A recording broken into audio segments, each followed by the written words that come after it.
For being here. Today I have Marcia Greer with me. I am Zorrina Harmon, and we are with South Carolina Firefighters Insurance Services that is ran by South Carolina Firefighters Association. And today we are going to talk about a few things that's going on in our world, and I think Marcia's got some questions she's got lined up for me. I do. Can you tell me a little bit, Zorrina, about what PSOB is, what it stands for? I know it's a term we use all the time, and a lot of people are like, we've heard about what PSOB is, but it's just an acronym for what. So it's the Public Safety Officers Benefit. That is a federal program. It's also known as Public Safety Officers Benefit Program. It's run by the Bureau of Justice. And it's a federal program for law enforcement officers, EMS, firefighters, chaplains, and those that pass in the line of duty. Okay. Also are 100% disabled in the line of duty. And there is a benefit that goes to the beneficiaries and to the families that are survivors for that program. And it was started back in 1976. It's with just a $50,000 payout.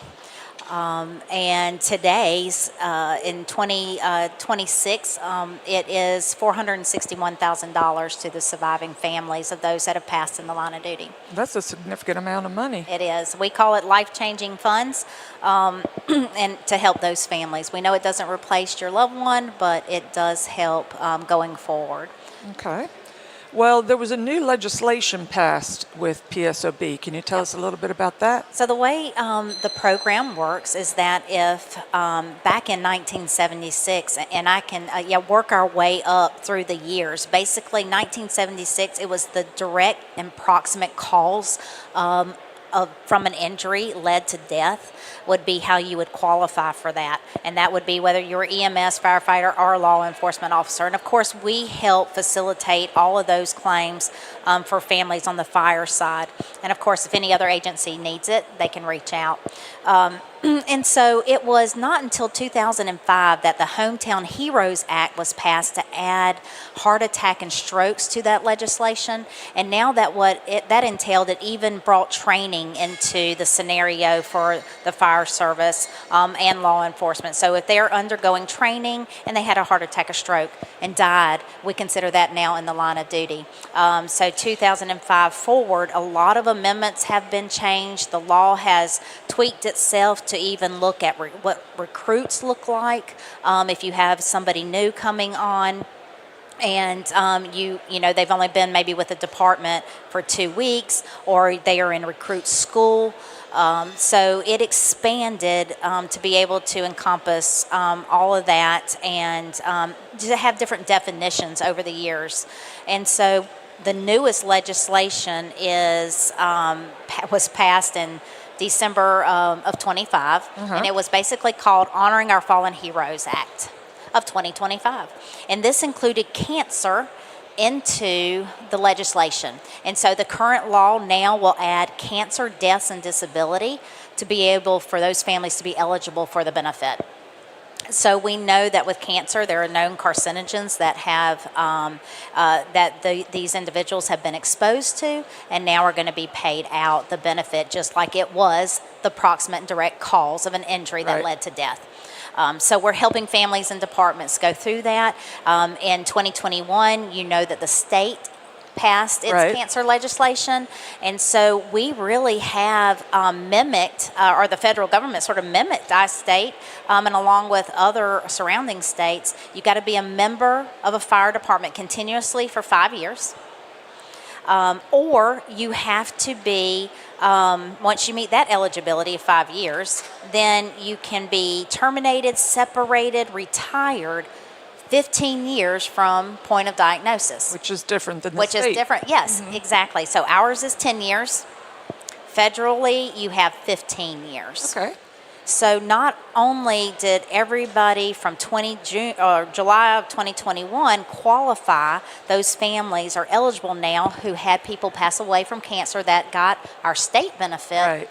Now they're going to qualify for the federal benefit. And the federal benefit also is a little different. It is going back to January 1 of 2020. Okay.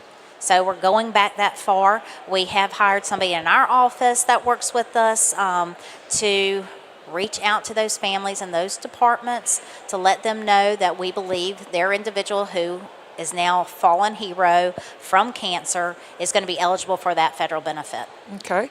And do we need to explain a little bit about how long that process takes? Is that a quick process or? Yeah, the reason why, and this sort of goes, that's a great question. It goes back to why we're sort of that state representative too.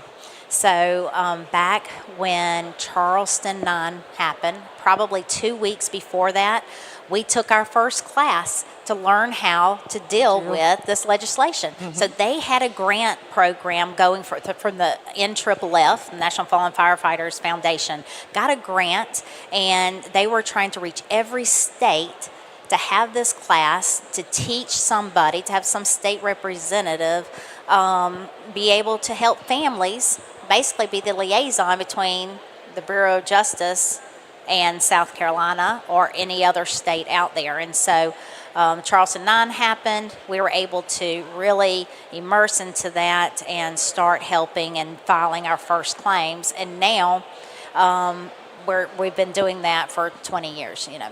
And so it takes, they love to pay claims within a year and 12 months, and I know that they try very hard to do that, but it is a very overwhelming process, so we see an average of 18 months to 2 years, basically. Okay. I have some claims that are going on 3 years, so it is truly a long process, and families and departments get overwhelmed with it. So that grant money that was teaching state representatives to be able to help really does help the process.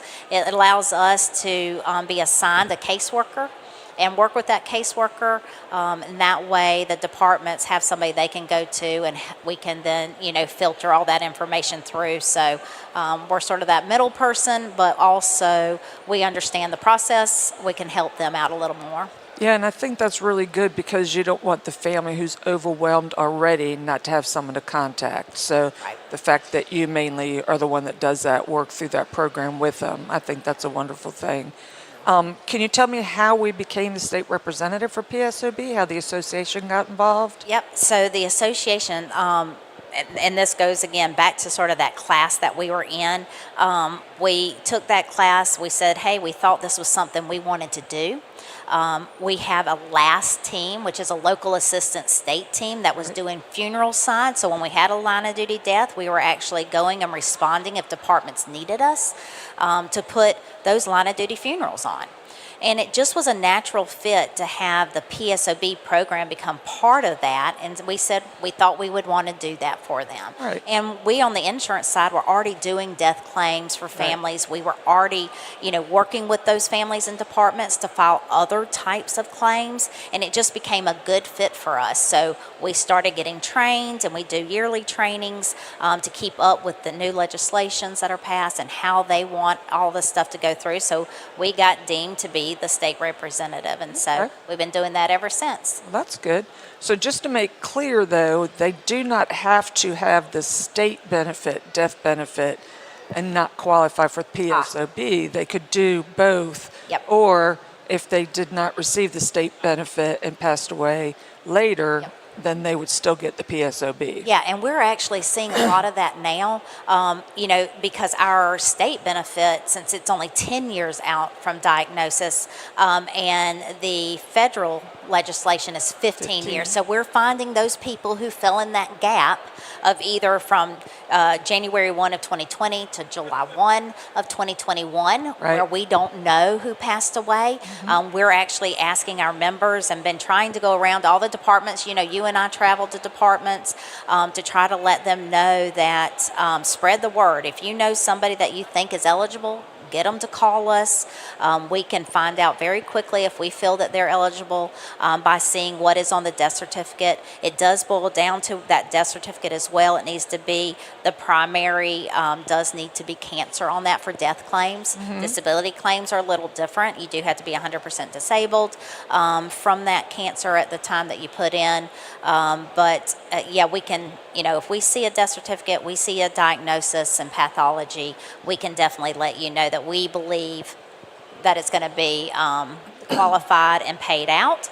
And then we start that process with the families and departments. And how important with the state benefit is it for our fire chiefs to make sure they put the correct information in the fire portal? Yeah, that's great. I know that we talk with the fire marshal's office a lot about this, and we try to explain how important even our database is on the association side. When you go in and you're looking at your hire dates and you're looking at termination dates, it really is important, especially in the fire portal.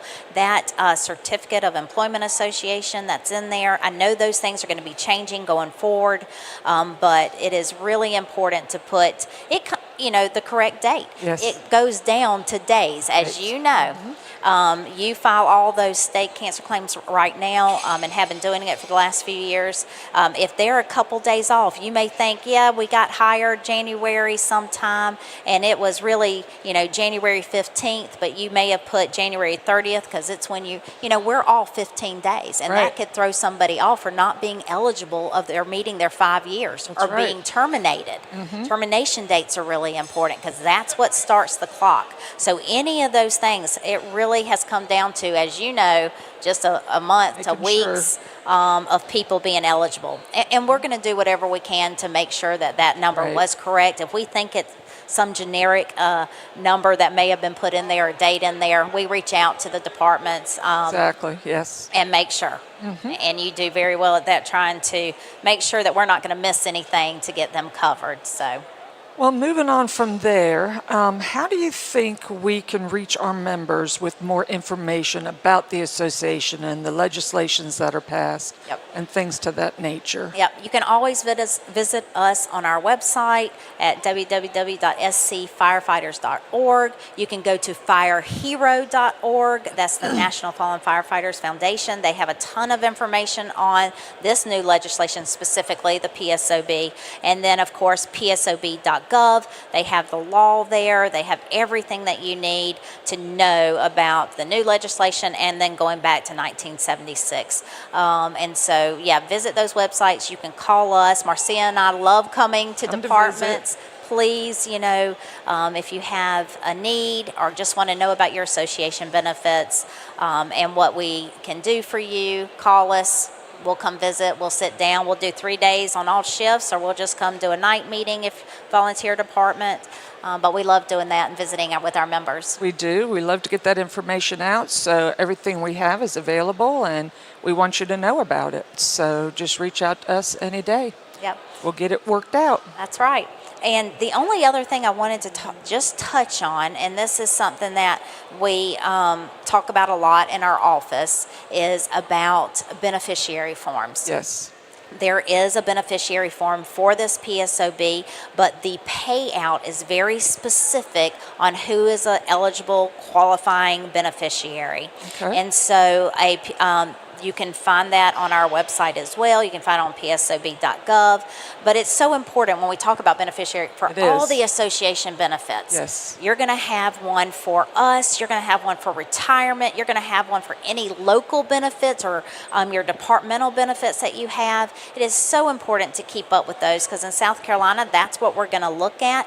And then we're going to pay who is on that beneficiary form. Very important. Yep. And if there isn't one, of course, all policies, state, local, federal, have a specific payout of eligibility. So we will then default back to that process. But we can't encourage you enough for the association benefits and the PSOB benefit.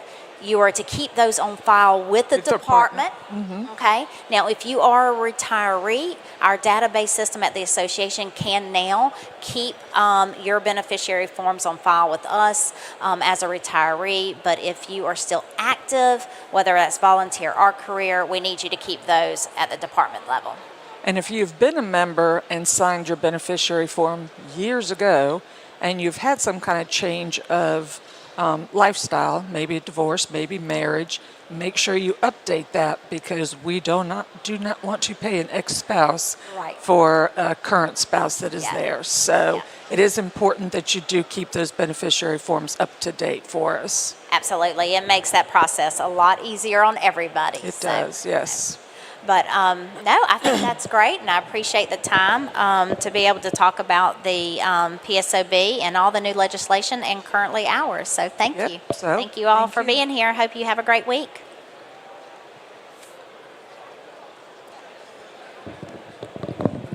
My headset's falling off.